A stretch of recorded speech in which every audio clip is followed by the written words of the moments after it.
Hey everyone, got a video for you today, and right off the bat, let me apologize for my voice. I have my semi-annual sinus infections, so just try to bear with my voice, and we'll try to roll along with this thing. But so this video is not Star Wars related. This one is going to be about the world of music, metal, more specifically. Let's bring this up and take a look. So, Mötley Crüe wins ruling in case against Mick Mars as arbitrator rules his firing from band was legal and he owes them hundreds of thousands. You got that? Mick, poor old Mick, owes the other three hundreds of thousands. Let's read into this thing. So Mötley Crüe won a crucial judgment in a case pitting the band against its founding guitarist Mick Mars, with an arbitrator ruling that the group was within its rights to dismiss him as an officer in their business affairs as well as band member for cause once he dropped out of their touring due to health issues. Poor Mick. I mean, the guy can barely even move. And anyway, moving on. Moreover, the judgment declared that Mars owes his former band hundreds of thousands of dollars. Sickening.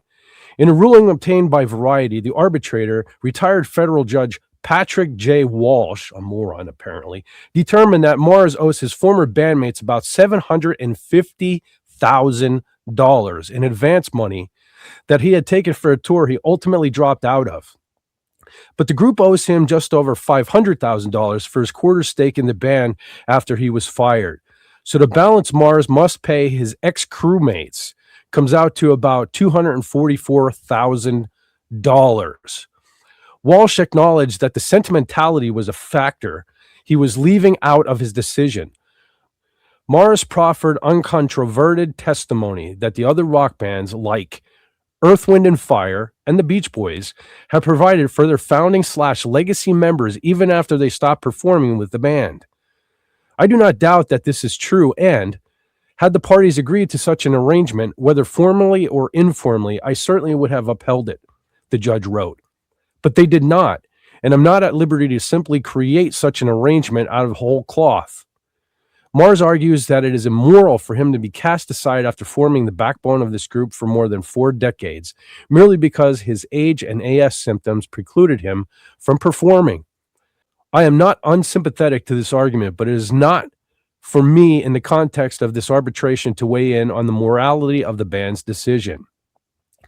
The bad blood and legal wrangling first came into public view in 2023 with arguments and counter-arguments from the combatants that not only got into legal and financial niceties, but also involved conflicting accounts of who had or had not been allegedly miming to tracks in concert. Mars maintained that even though his health caused him to retire from the road, he was still available for recording and residency purposes and should get a full share of the band's profits. The 3 remaining members argued that by retiring from touring, he had made a decision to leave the group, period, especially since they had no plans to make further albums or do anything but tour. Yeah, because they're perfectly content with living off the past. Excuse me. In a statement Thursday, Mötley Crüe's lead attorney, Sasha Fried of Miller Barrandess LLP, wrote, "This dispute was about protecting the integrity and legacy of one of the most successful bands in history." Okay, I got to pause a second. Mötley Crüe has integrity? Integrity. The drummer walking around in a skimpy little banana hammock and, all right, the bass player professing that he died, what, was it 2 or 3 times and came back? So Mötley Crüe has a lot of integrity to uphold. So moving on with this article. With the arbitrator rejecting every claim and enforcing the parties' agreements as written, the band has been fully vindicated legally, financially, and factually. Maybe with legally, but not with the fans. Not with the fans. Team Mick all the way. Mars' lead attorney, Ed McPherson, could not immediately be reached for comment by Variety. But in a statement to Billboard, the lawyer said that Mötley Crüe had been fortunate to find an arbitrator who knows so little about the music industry and so little about the law. Yes, apparently. Walsh noted that Mars had proposed, at his insistence, a 2008 agreement stating that anyone who did not go on tour would not participate in a stake in the band.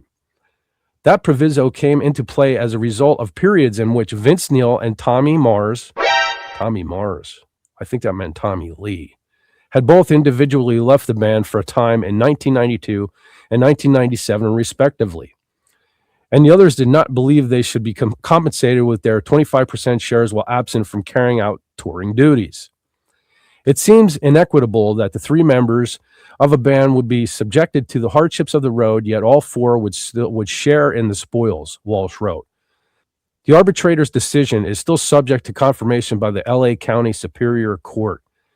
Yeah, Mick, you really thought you were going to get a fair shake in California. In a statement about the case, Miller Barrandess LLP said, while the arbitration was pending, Mars launched a public media campaign accusing the band of not playing live. Claims he repeated under oath. Actual legitimate claims too, folks. I mean, we've all seen it. We've seen the videos. They're on YouTube of them lip syncing, the music continuing on and all of that there. Claims, most notably, he asserted that Nikki Sixx's bass and Tommy Lee's drums were pre-recorded, striking at the core of the band's professional credibility, like they have some. Those accusations collapsed under scrutiny. Faced with extensive live performance recordings and testimony from his own retained expert, a New York University professor specializing in music technology, Mars was forced to admit under oath that his statements were false. His expert confirmed that the band performed live, and Mars formally recanted his prior claims during sworn testimony. So I'm sure we selected, a handful of live footage where maybe they did actually play, but who's running this thing? CNN, telling us that things we could see with our own eyes are not true, folks. Things we can see with our own eyes are not true. We've seen the videos. We've seen the flubs, drums continuing while Tommy's like out flitting around like he does. And, Vince, not moving his mouth when lyrics are coming out. And we all know Nikki Sixx cannot play the bass. We know that. He's been ripping fans off for hundreds of thousands of dollars for decades now, going out there and pretending to play the bass. He thinks just because he looks like a pretty boy and fits the image, he deserves that spot on stage. But he's stealing your money, folks, and you're dumb enough to give it to him. I don't know why anyone still to this day goes to a Mötley Crüe concert. But anyway, back to the article as my screen flips out. The arbitration ruling does not detail this alleged recanting by Mars, but imagine that. But the judge did render an opinion that the other band members were correct when they maintained that Mars was no longer able to perform at high level in his performances on their final stadium tour. The three remaining members had obtained affidavits from crew members, no pun intended, that Mars playing was haphazard, and Walsh seemed inclined to believe those, along with forming his own opinion based on tapes provided by the band. Yeah, provided by the band. Imagine that. Hand-selected footage. Wrote Walsh, Mars performed in 36 shows between June 16, 2022 and September 9th, 2022. During these shows, the other band members, as well as the band's technicians and other staff, noticed that Mars playing was off. He has AS. He soldiered on. He did the performances. So now you're trashing him for doing the performances. But this whole case is now based on you want money for him canceling performances. Make up your mind, Mötley Crüe, you bunch of hypocrites. Anyway, at times, he would forget what song he was playing, play the wrong song or play the right song, but the wrong part of the song. Because he was one of the only guys up there on stage not lip syncing, ladies and gentlemen. This caused concern among the band's members and the band's management. Their solution was to have sound engineer Brent Carpenter closely monitoring Mars' guitar playing during the show, and when he strayed, turn the volume on Mars' guitar down and the volume on a pre-recorded track up. So you had to patch in some pre-recorded guitar occasionally, where, Nikki Sixx is constant pre-recorded bass. So anyway, none of this makes any sense to me. At the merits of hearing, Mötley Crüe played a number of excerpts from various concerts in which it was plain, even to the untrained ear, that Mars' guitar playing was off. Walsh also cast doubt on Mars' contention that he had planned to be available for shorter live appearances when he quit touring. Mars contends that he was available for one-offs or residencies. But as the evidence established, there were no residencies or one-offs in the fall of 2022 when the other band members voted him out. More importantly, as was clear from the evidence, even if there had been, it's not reasonable to assume that Mars could have simply parachuted onto the stage and resumed his role as lead guitar for the band after a lengthy period off the road. The band members, including Mars, explained that the band does not simply go on stage and improvise. Yeah, right. The band members practiced/rehearsed together for months prior to a tour, then played together on stage as a band for dozens and dozens of shows over the course of a year or two. Mars' suggestion that even though he would not have participated in any of that for an extended period of time, he could have simply rejoined the band and taken up where he left off makes no sense. This is particularly true based on the fact that even after rehearsing for months and playing dozens of shows, Mars still at times had difficulty playing the right songs at the right times. After recounting two interim decisions that had been made earlier in the case but not made public till now, Walsh concluded, "In his third and final award, I now find the value of Mars' shares in MCI is $505,737, based on the opinion proffered by the band's expert Jeff A. Neumeister. Mars elected not to submit any evidence regarding valuation. I also now find that the total recoupment that Mars owes the band is $750,030, based on the fact that the band has performed 69 shows since Mars left the band, and that each show resulted in a recoupment of $10,870 per band member. Subtracting the $505,737 the band owes Mars for his shares in MCI from the $750,030 he owes the band for the recoupment results in a net award of $244,293 in favor of MCI and against Mars. The order was issued on January 13th but not made public until now. In April 2023, exclusive interview with Variety, Mars told his side of the story up to that point and why he was filing suit. His reason for taking leave from touring, he explained, was crippling pain from the debilitating disease he has had since age 27, ankylosing spondylitis, AS, I hope I pronounced that right, described as a chronic inflammatory form of arthritis and that mainly affects the spine and pelvis. Mars said in his suit that he is no longer able to move his head from side to side as a result of the disease. Over the years, this disease caused Mars' lower spine to seize up and freeze completely solid, causing scoliosis in his back and also compressing his spine downward, so that he's now at least 3 inches shorter than he was in high school. His spine is now completely seized from pelvis to skull, a condition known as bamboo spine.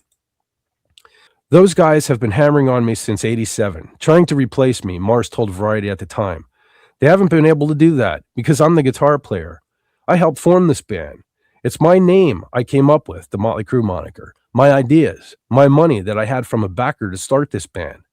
While the other members accused him of forgetting his parts, forcing him to rely on tapes at times, Mars countered that on their last tour together, Nicky's bass was 100% recorded. Tommy's drums, to the best of my knowledge, there was a lot. In their last days of touring, Mars said, I have a pretty good feeling that they wanted me gone anyway, because they've been wanting that since forever. It's just frustrating for me. I'm pretty upset that they're even pulling this crap when I carried those bastards for years. In return, Mötley Crüe's manager of 3 decades, Alan Kovac, also spoke with Variety, saying at the time, Mick is not the victim. The victims are Mötley Crüe and the brand, right? Which Mick is so prideful of. What's upsetting to me is not Mick, but his representatives, who have guided Mick to say and do harmful things about the brand he cares about so much, Mötley Crüe. He has a degenerative disease, and people are taking advantage of him. It's called elder abuse.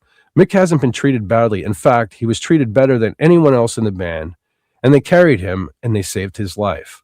So they carried him. Well, what a turn of events, considering he carried them for 4 decades. You know what I mean? Again, Mötley Crüe, named by Mick Mars. Yeah, it was his money that got them rolling. His riffs, his solos. And even if you look, so one of the things Mötley's known is the revolving drum kit, right?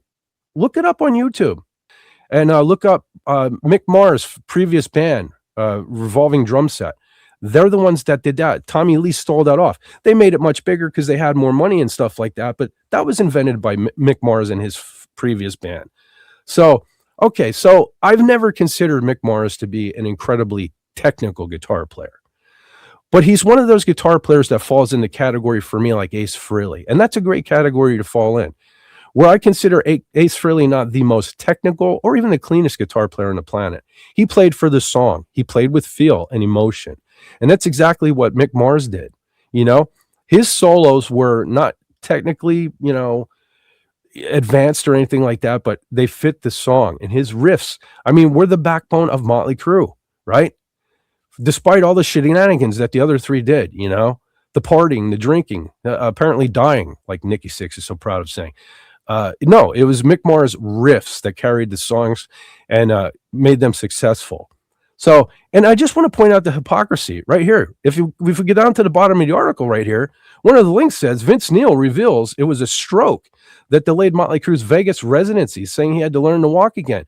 So when you know, Vince has the attack of some age right there too, right? He had a stroke and it was delayed. So maybe he shouldn't get his full 25% share for this time period. Hey, Mick, you might want to look into that, buddy. Have that pointed out. So I don't know. This is so infuriating to me. I haven't been a fan of Mötley Crüe for decades, honestly, decades.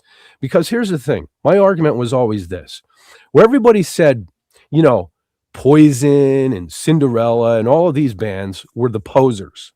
Bon Jovi, posers, right? No. They were always what they claimed to be. You know, they did the glam thing and they ran with it.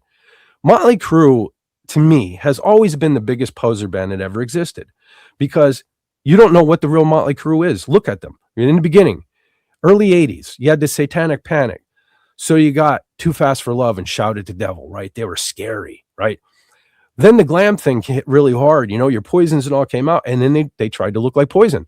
Look at Theater of Pain. They broke out the pink spandex and the white caps and, you know, all of that, stripes and all of that stuff, right? Then Guns N' Roses got big.